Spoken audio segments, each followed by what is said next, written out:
Hi hello good morning കൂട്ടുകാരെ, എല്ലാവർക്കും സുഖമെന്ന് കരുതുന്നു. എല്ലാവർക്കും സുപ്രഭാതം, ഗുഡ് മോർണിംഗ്. ഇന്നും രാവിലെ ഒരു നടത്തത്തിന് ഇറങ്ങിയതാണ്. അതായത് മോർണിംഗ് വോക്ക്, ഗുഡ് മോർണിംഗ്,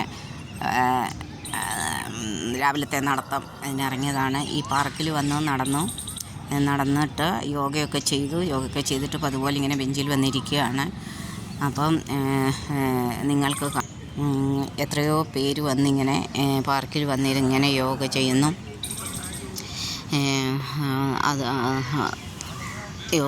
അതായത് ഞാൻ നോട്ട് ചെയ്തൊരു കാര്യം എന്താണെന്ന് ചോദിച്ചാൽ, 100 വയസ്സിന് താഴെയുള്ള അപ്പച്ചന്മാരും ആൻറ്റിമാരും അതുപോലൊക്കെ കൊച്ചു പിള്ളേർ വരെയും ഈ പാർക്കിൽ വന്ന് നടക്കുകയും യോഗ ചെയ്യുകയും എടുക്കുകയും എല്ലാം ചെയ്യുന്നുണ്ട്. ഒരു മടിയും കൂടാതെ രാവിലെ വന്നിട്ട് ഇവിടെ യോഗ ക്ലാസ്സിന് ഞാൻ അവരെന്നെ ചേർത്തിട്ടുണ്ട്. പക്ഷെങ്കിൽ അത് 6 മണിക്കാണ്. എനിക്ക് ആ സമയത്ത് വരാൻ പറ്റത്തില്ല. ഞാനതിന് പൈസയും കൊടുത്തിട്ടുണ്ട്. പക്ഷെങ്കിൽ എനിക്കതിന് അറ്റൻഡ് ചെയ്യാൻ പറ്റത്തില്ല. അത് രാവിലെ 6 മണിക്കാണ്. ഞാൻ 6:30 കഴിയും ഇവിടെ വരുമ്പോൾ. ഞാൻ വരുമ്പോഴത്തേക്ക് ആ ക്ലാസ് തീർന്നു പോകും. അതുകൊണ്ട് ഞാൻ എനിക്കറിയാവുന്ന യോഗകൾ ഞാൻ ചെയ്തിട്ട് നടന്നിട്ട് പോവുകയാണ് പതിവ് ആയിട്ട് ചെയ്യുന്നത്.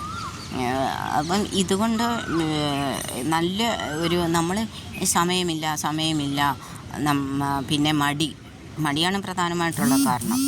പിന്നെ ഇതൊക്കെ കാരണമാണ് നമ്മളിതൊന്നും ചെയ്യാതിരിക്കുന്നത്. പക്ഷെങ്കിൽ ഇതൊക്കെ എന്തേരം ഇപ്പം നിങ്ങൾ മുന്നിലിരുന്ന് ഒരു സ്ത്രീ ചെയ്യുന്നു, അതുപോണക്കപ്പുറത്തെ ബെഞ്ചിലിരുന്നൊരു പയ്യൻ ചെയ്യുന്നു, ഒക്കെ ചെറുപ്പക്കാരാണ്. പിന്നെ അവിടെ ഏരിയകളിലെല്ലാവരും ഇങ്ങനെ ചെയ്യുന്നുണ്ട്. മടി കൂടാതെ യോഗ ചെയ്യുക, എക്സർസൈസ് ചെയ്യുക എന്നുള്ളത് ഭയങ്കര ആരോഗ്യത്തിന് നല്ല ഇതാണ്. നമ്മുടെ ഈ പ്രത്യേകിച്ച് പെണ്ണുങ്ങൾക്കൊക്കെ ഈ അരക്കെട്ടിലൊക്കെയാണ് ഈ കൊളസ്ട്രോൾ അടിഞ്ഞുകൂടുന്നത്. ആ കൊളസ്ട്രോളൊക്കെ അടിഞ്ഞുകൂടുന്നതൊക്കെ മാറാനെ കൊണ്ട് ഇങ്ങനെ നിന്നിട്ട് ഈ എണ്ണിന് 2 കൈയും ഇങ്ങനെയൊന്ന് കൊടുത്തിട്ടൊന്ന് റിവേഴ്സും റൊട്ടേറ്റൊക്കെ ചെയ്താൽ കൊളസ്ട്രോളൊക്കെ ഒത്തിരി കുറഞ്ഞു. അവിടെയാണ് സ്ത്രീകൾക്ക് സാധാരണ കൊളസ്ട്രോൾ അടിഞ്ഞുകൂടുന്നത്. അതിൽ നിന്നൊക്കെ ഒത്തിരി പിന്നെ അമിത ഫാറ്റ് കുറയുവാനും പിന്നെ ഈ വയറ് ഒക്കെ ഇത് ചെയ്യാനും വെയിറ്റ് കുറയുവാനും ഒക്കെ ഒത്തിരി സഹായകമാണ് ഈ യോഗ. അതുകൊണ്ട് മടി എന്ന് പറഞ്ഞ കാര്യത്തെ എടുത്തു കളഞ്ഞുകൊണ്ട്, മടി നമ്മളെ കൊല്ലുമെന്നല്ലേ പറയുന്നത്. എന്ത് കാര്യത്തിലും നമ്മൾ മടിച്ചാൽ പിന്നെ ഒന്നും നടക്കില്ല. അപ്പം ഞാൻ ഇവിടെ വരാൻ തുടങ്ങിയപ്പം എനിക്ക് അതിശയമായിപ്പോയി. ഇത്രയും നടക്കാൻ വയ്യാത്ത അപ്പച്ചന്മാർ പോലും ഇവിടെ വന്നിരുന്ന് എന്തോരം എക്സർസൈസുകളും യോഗകളും ഒക്കെ ചെയ്യുന്നതെന്നറിയാമോ. പിന്നെ ഞാൻ കണ്ട ഒരു കാര്യമെന്ന് പറഞ്ഞാൽ, ഇവിടെ പ്രായമുള്ള അപ്പച്ചന്മാർ കൂടിയിരുന്ന് ചിരി, ആ എക്സർസൈസിലെ ഒരു ഇതാണ്, യോഗയിലെ ഒരു ഇതാണ് അവരെ ചിരി. അവർ വെട്ടിച്ചിരിക്കും. എല്ലാവരും കൂടെ കൂടിയിരുന്നു ഹാ ഹാ ഹാ ഹാ എന്നും പറഞ്ഞ് പൊട്ടി ചിരിക്കും അവരെ. അപ്പോൾ ആ ചിരി അത് നല്ലൊരു എക്സർസൈസാണ്, നല്ലൊരു ഇതാണ്. എല്ലാവർക്കും ചിരിക്കാൻ പറ്റത്തില്ല. നമ്മുടെ ഉള്ളിൽ എന്തെങ്കിലും സങ്കടങ്ങളും കാര്യങ്ങളും പ്രയാസങ്ങളും ഒക്കെ ഉണ്ടെങ്കിലും നമുക്ക് ചിരിക്കാനും സ്മൈൽ ചെയ്യാനും പറ്റുന്നതാണ് ഏറ്റവും വലിയ പ്രശ്നം. ഇന്നത്തെ കാലത്ത് പിന്നെ പ്രശ്നങ്ങളില്ലാത്തവരും പിന്നെ ടെൻഷനില്ലാത്തവരും കുടുംബ പ്രശ്നങ്ങളെല്ലാം മറ്റുള്ള ഏത് വിധത്തിലായാലും ടെൻഷനില്ലാത്ത ആരും ഈ ലോകത്തിലില്ല. അത് വേറൊരു സത്യം. അപ്പം അതിനൊക്കെ ഒരു ഇത് കൊടുക്കുക, അതൊക്കെ വേറൊരു സൈഡിൽ കിടന്നോട്ടെ. അത് അതിൻ്റേതായിട്ടുള്ള സമയങ്ങളിൽ അത് ശരിയായിക്കോളും. ആ ടെൻഷൻ എന്നും പറഞ്ഞിരുന്നിട്ട് യാതൊരു കാര്യവുമില്ല. നമ്മൾ കുറച്ച് ടെൻഷൻ എന്നും പറഞ്ഞ് ചിന്തിച്ചിരുന്നിട്ട് നമ്മളെ ടെൻഷൻ മാറത്തില്ല. അപ്പം അതിൻ്റെ വഴിക്ക് വിട്ടേര്. നമ്മളെപ്പോഴും പോസിറ്റീവായിട്ട് ചിന്തിക്കുക, പോസിറ്റീവായിട്ടുള്ള കാര്യങ്ങൾ ചെയ്യുക, പോസിറ്റീവ് എനർജി ഉണ്ടാക്കിയെടുക്കുക. നമ്മളിൽ തന്നെ നമുക്ക് ഇപ്പം നെഗറ്റീവിലോട്ട് പോകാൻ, അയ്യോ അവരെന്നോട് അങ്ങനെ ചെയ്തു, ഇവരെന്നോട് ഇങ്ങനെ പറഞ്ഞു, അയ്യോ അങ്ങനെ ചെയ്തല്ലോ ഇങ്ങനെ ചെയ്തല്ലോ എന്ന് പറഞ്ഞ് ചിന്തിച്ചിരുന്നാൽ നമ്മുടെ ജീവിതം തന്നെ ചുമ്മാതെ ഒരു കട്ടപ്പോയാകും. അതിലും ഭേദം എപ്പോഴും നല്ല ചിന്തകളോടും നല്ല കാര്യങ്ങളോടും കൂടെയൊക്കെ ഇരുന്ന് പിന്നെ ഇത് ചെയ്യുക എന്നുള്ളതാണ്. സ്ത്രീകളൊക്കെ വന്നുകൊണ്ടിരിക്കുന്നതേ ഉള്ളൂ പാർക്കിൽ. അവർ പ്ലാസ്റ്റിക് കവറോ ഒക്കെ കൊണ്ടുവരും, അങ്ങനെ അന്ന് തിരിച്ചിട്ടൊക്കെ അതൊക്കെ ചെയ്യും. ഞാൻ പിന്നെ പക്ഷേ ഞാൻ മാറ്റ് കൊണ്ടുവരത്തില്ല. മാറ്റും കൊണ്ട് അവരൊക്കെ അടുത്തുള്ളവരായിരിക്കും, മാറ്റും കൊണ്ടൊക്കെ വരും. ഞാൻ മാറ്റ് ഇട്ട് ഞാൻ വീട്ടിൽ വെച്ചാണ് യോഗ ചെയ്യുന്നത്. അതുകൊണ്ട് മാറ്റി ഞാൻ കൊണ്ടുവരത്തില്ല. ഞാൻ ഈ ബെഞ്ചിൽ കിടന്ന് തന്നെ അങ്ങനെ കിടന്ന് ഇരുന്ന് ചെയ്യാനുള്ളത് ചെയ്യും. പിന്നെ നല്ല തകിടിയാണ്, അവിടെ നമുക്ക് ഇരുന്ന് നമുക്ക് വേണമെങ്കിൽ ചെയ്യുന്നൊന്നും കുഴപ്പമില്ല.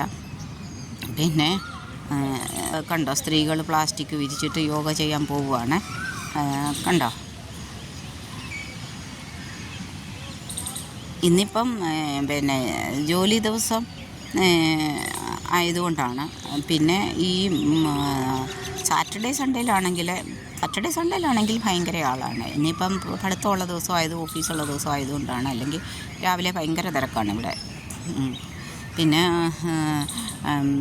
കൂട്ടുകാരോട് പറയുവാനുള്ളത്, അവനവന് കഴിയാവുന്ന രോഗങ്ങളൊക്കെ സിമ്പിളായിട്ടുള്ളത് കുറേ കാര്യങ്ങളുണ്ട്. അതൊക്കെ കൂടെ ചെയ്യണം.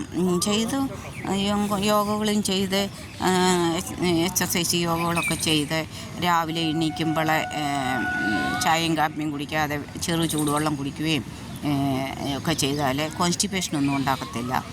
പിന്നെ മലബന്ധം ഒന്നും ഉണ്ടാകത്തില്ല. മലബന്ധമൊക്കെ ഉണ്ടാകുന്നത് ഒത്തിരി നമുക്ക് ഗാസ്ട്രിക് പ്രശ്നങ്ങളൊക്കെ ഉണ്ടാക്കുന്നതാണ്.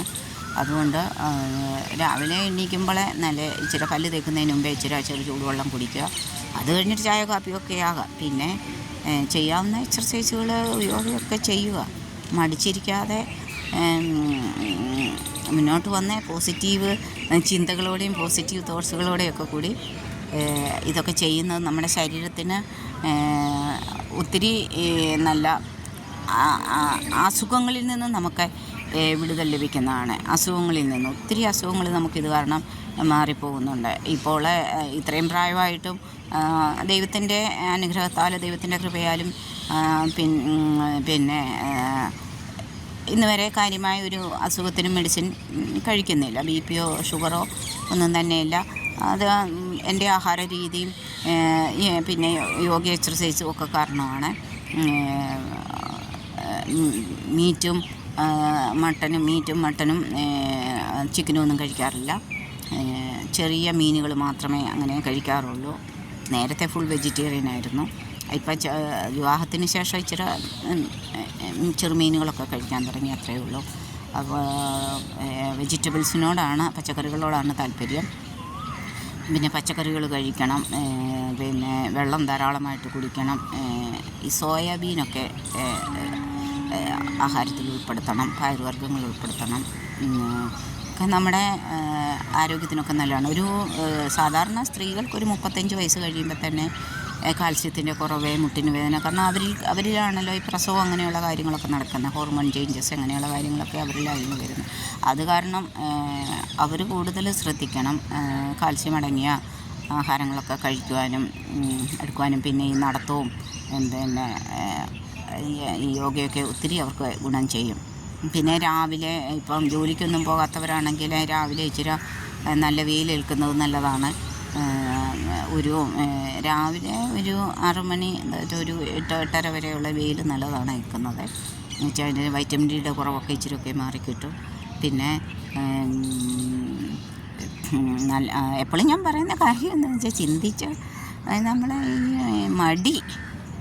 മടി എന്ന് പറഞ്ഞാൽ അതിൻ്റെ ലേസി ആകാതിരിക്കുക. മടി മനുഷ്യനെ കൊല്ലുമെന്ന് പറഞ്ഞ കണക്ക് മടിയിലേക്ക് പോകാതിരിക്കുക. മടിയാണ് നമ്മളെ ഏറ്റവും വലിയ ഇതാക്കുന്നത്. എന്നെക്കൊണ്ട് പറ്റത്തില്ല, വയ്യ, രാവിലെ എഴുന്നേറ്റ് ആരാ ഇതൊക്കെ ചെയ്യുന്നത്, ഇച്ചിരി നേരം കിടന്നാൽ ഉറങ്ങാം, എടുക്കാം എന്നൊക്കെ പറയുന്നു.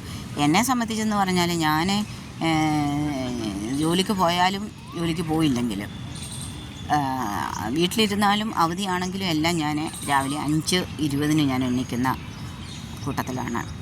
ഇന്ന് അവധിയല്ലോ, കുറച്ച് നേരം കൂടെ കിടക്കാമെന്നൊന്നും ഞാൻ വിചാരിക്കത്തില്ല. ഞാൻ ആ ടൈമിങ്ങിന് തന്നെ ഞാൻ എഴുന്നേക്കും. അങ്ങനെ ഒരു റൂട്ടീൻ വെച്ചിട്ടുണ്ട്. ഇന്ന് ജോലിക്ക് പോകണ്ടല്ലോ, അതുകൊണ്ട് ഇച്ചിരി നേരം കൂടെ കിടക്കാം, കുറച്ച് കഴിഞ്ഞിട്ട് എണീക്കാം, ആ ഒരു ചിന്തയില്ല.